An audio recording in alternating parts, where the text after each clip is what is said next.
Manhunt for Adam the Killer on the Run. The discovery of Nadia El-Dib's body sent shockwaves through the community and the nation. In the aftermath, the police quickly identified Adam Bahar as the prime suspect in her brutal murder. He was not just a person of interest. He was the main focus of a widespread investigation. Nadia's family and friends were left heartbroken, grappling with the loss of a young woman full of dreams and aspirations. The search for justice became a desperate manhunt for the man who took her life. The police launched a nationwide manhunt, calling for the public's help in locating Adam. Flyers with his picture were distributed, and news outlets broadcasted details about the case. Despite the massive effort to find him, Adam seemed to be one step ahead of the authorities. He demonstrated a chilling ability to evade capture, as if he had a plan all along. In an attempt to cover his tracks, Adam abandoned his cell phone. This was a calculated move, as the phone would have revealed his location and communications. Instead, he began using payphones to reach out to people,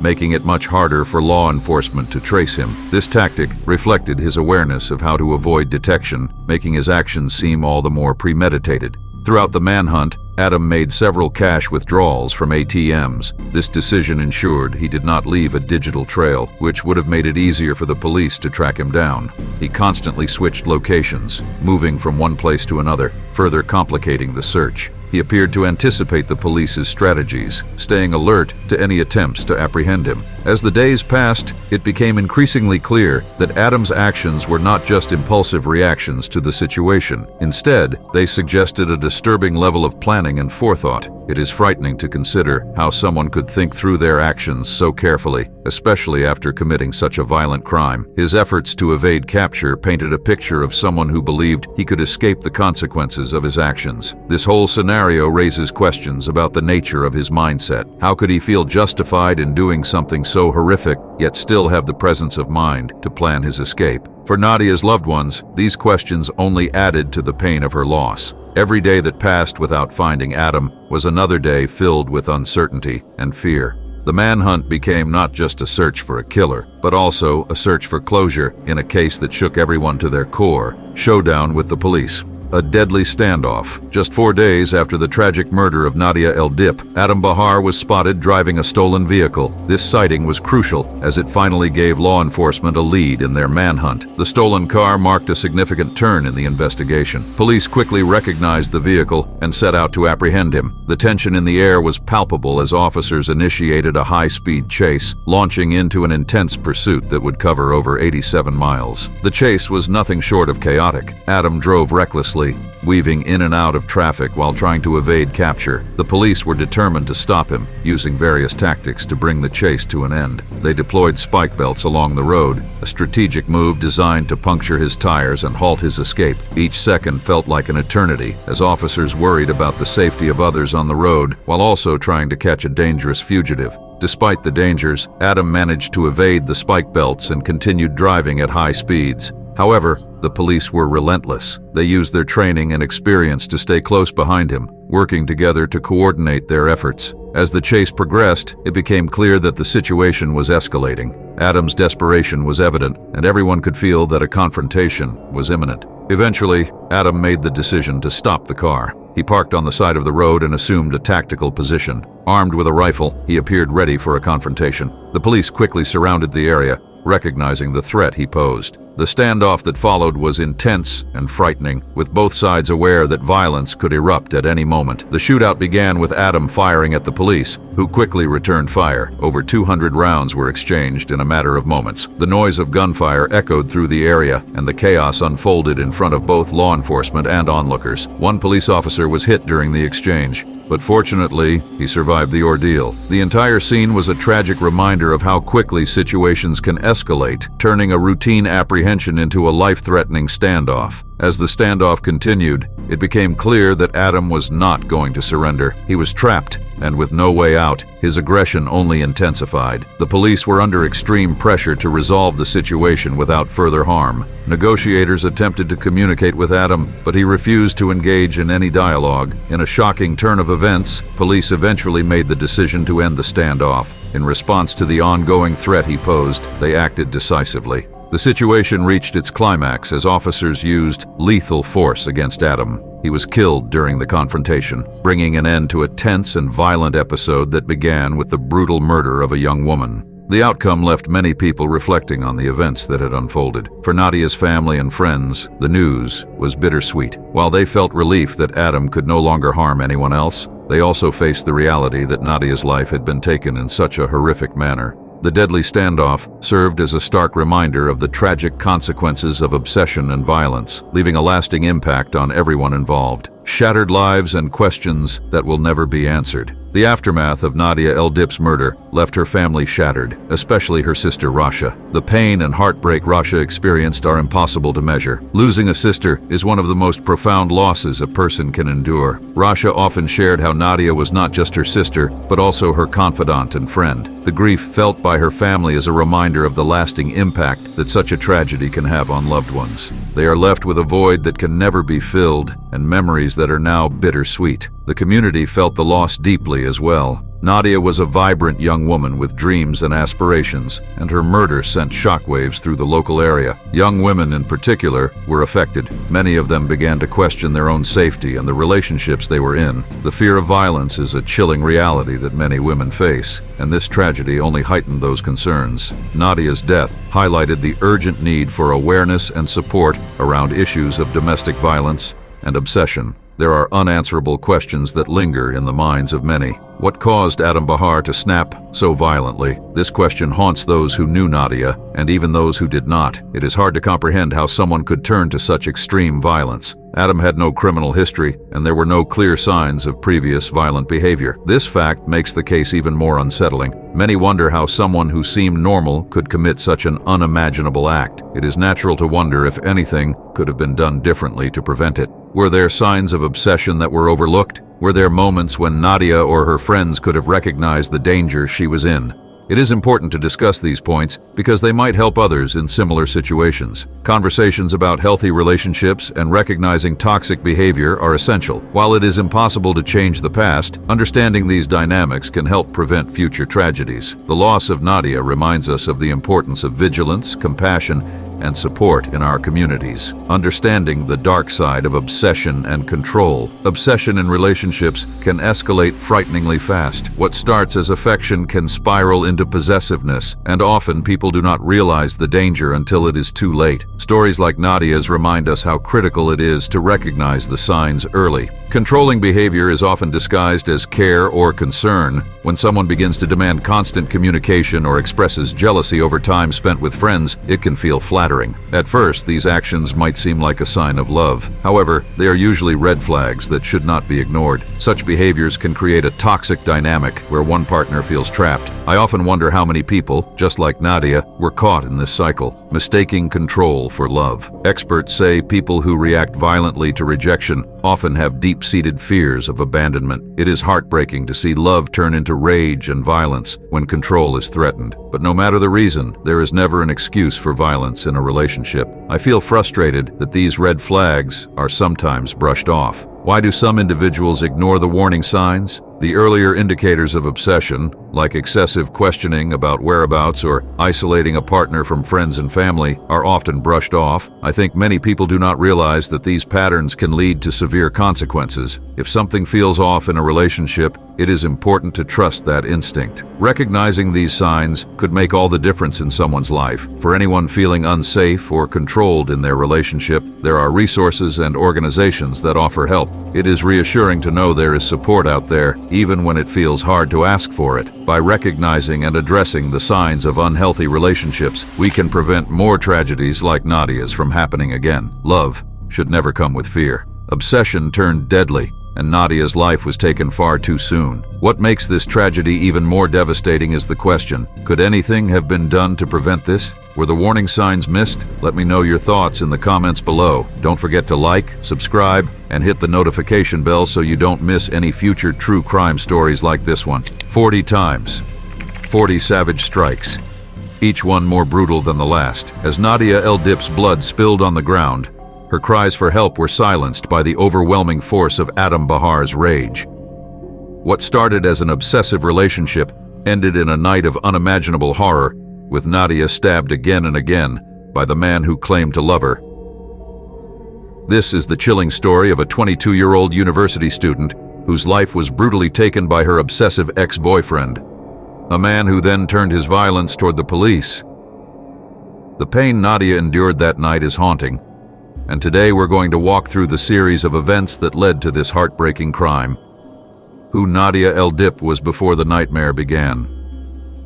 Before her life was cruelly taken away, Nadia El-Dib was much more than just another university student. She was a vibrant, intelligent young woman who had so much ahead of her. At only 22, she was pursuing a degree with the dream of becoming a legal assistant, and her ambitions did not stop there.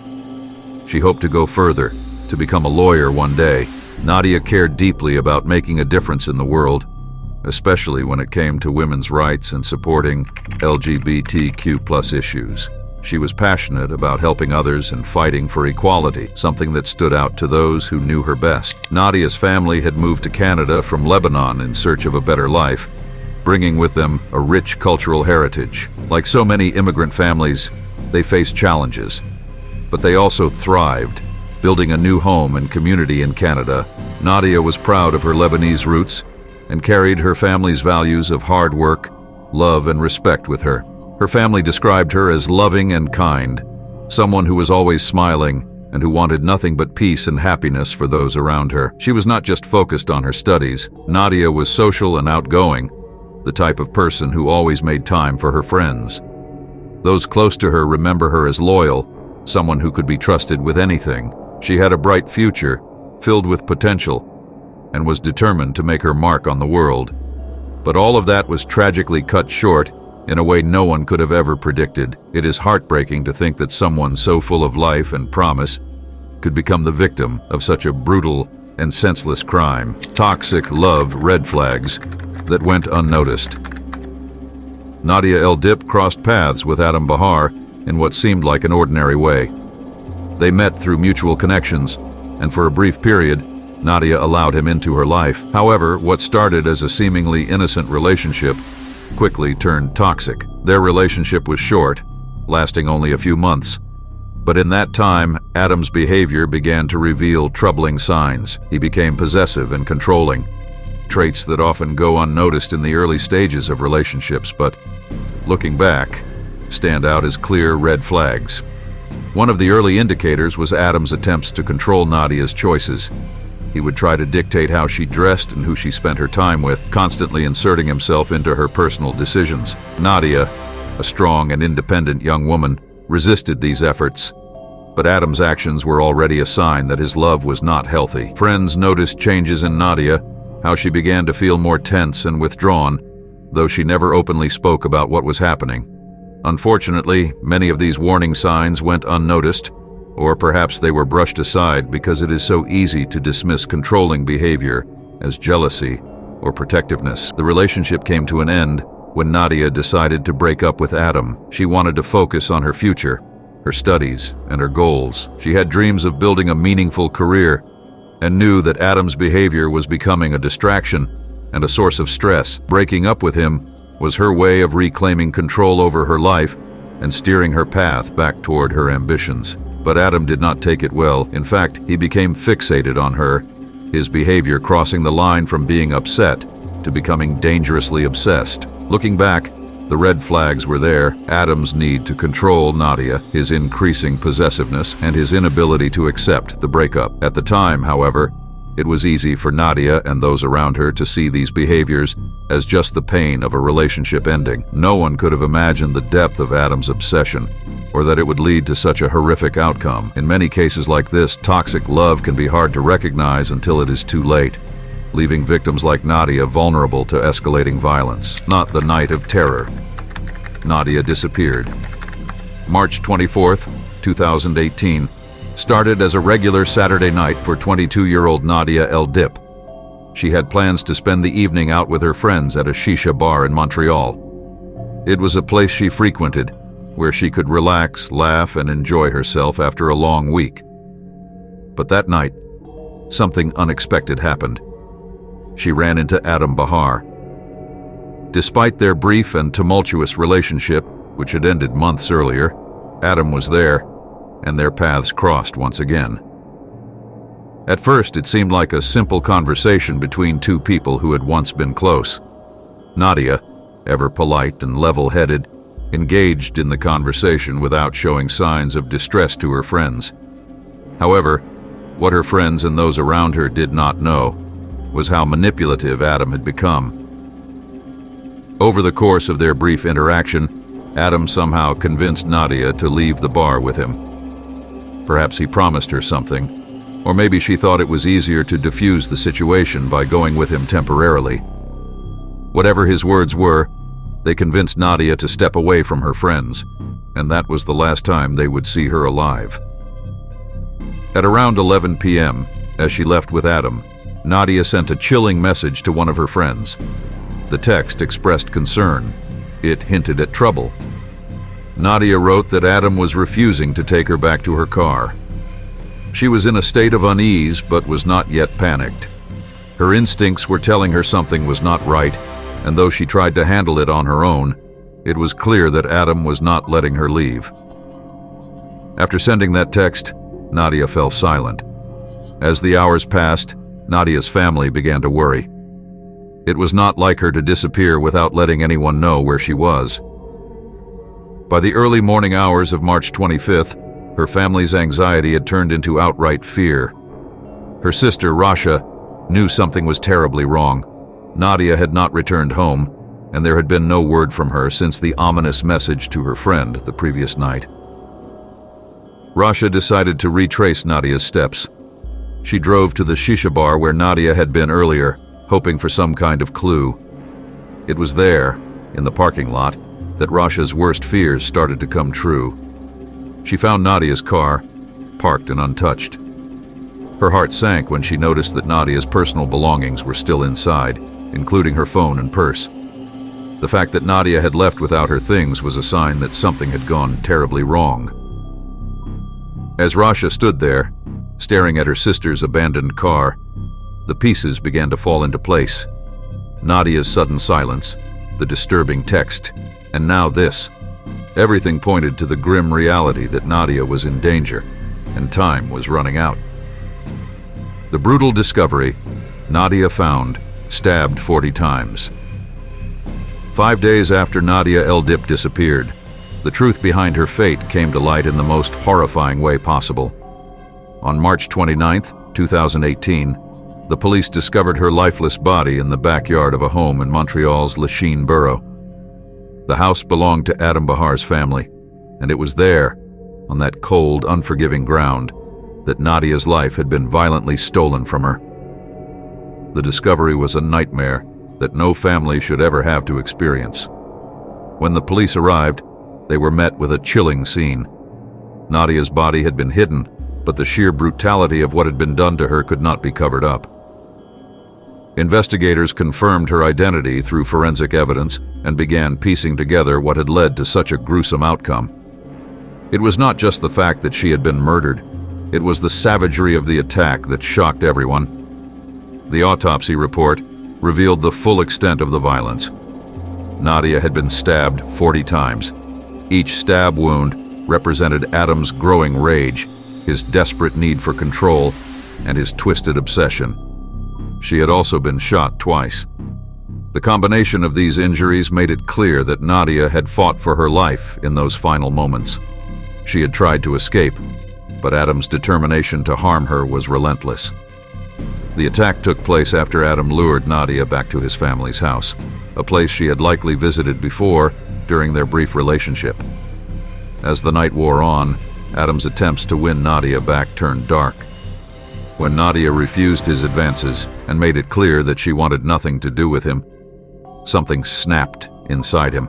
It was in that moment, in the house that should have been a safe space, that Adam's obsession boiled over into pure violence. At some point, Nadia managed to break free from Adam's grip. Desperate to get away, she made a run for her life, trying to escape the car they had been sitting in. But Adam was not far behind. He chased her down like a predator hunting prey, refusing to let her go. He caught up to her in the backyard, where the final brutal attack took place. It was there, out in the open, that he unleashed his fury, stabbing her repeatedly as she fought for her life. What is especially horrifying is that Nadia was not just attacked once. After stabbing her, Adam then shot her twice, as though the brutal stabbing was not enough to satisfy his need for control. It was a cold and calculated end to a young woman's life, one that left an indelible mark on everyone who heard the story. Reflecting on the violence Nadia endured is difficult. The sheer brutality of it all is something that feels almost incomprehensible. It is hard to imagine someone inflicting such pain on another human being, especially someone they once claimed to care about. Nadia's only crime was rejecting Adam and wanting to move on with her life. For that, she paid the ultimate price. This kind of violence is not just an act of rage, it is the culmination of Adam's obsessive need to control Nadia. It speaks to a much larger issue of domestic violence, where many women, just like Nadia, become victims of people they thought they knew. As we hear about her last moments, it is impossible not to feel the overwhelming tragedy of her story. A life filled with promise, taken so cruelly by the very person who claimed to love her.